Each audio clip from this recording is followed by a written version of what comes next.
A lot of people are throwing around the term constitutional crisis. But what does that mean exactly? Well, I'll give you an example. Donald Trump wants to make all these cuts, wants to fire all these people. They take it to court. The courts say, nah, you can't do that.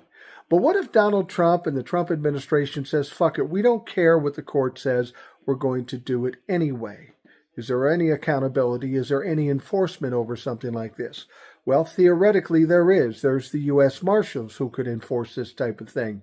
The only problem with that is the U.S. Marshals are under the guise of the DOJ. And of course, we know Donald Trump runs the DOJ.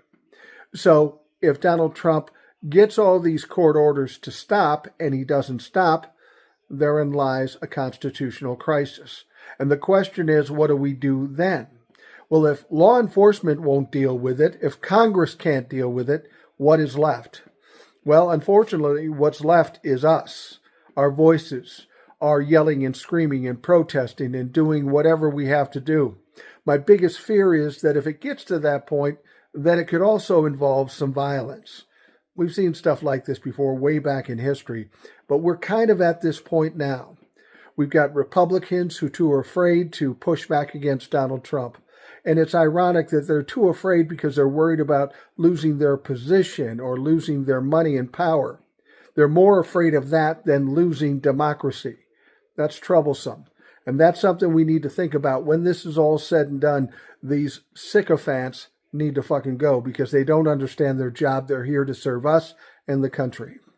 So you're going to hear constitutional crisis, and we might actually have a constitutional crisis. What happens at that point? Well, who knows? Who knows what's going to happen?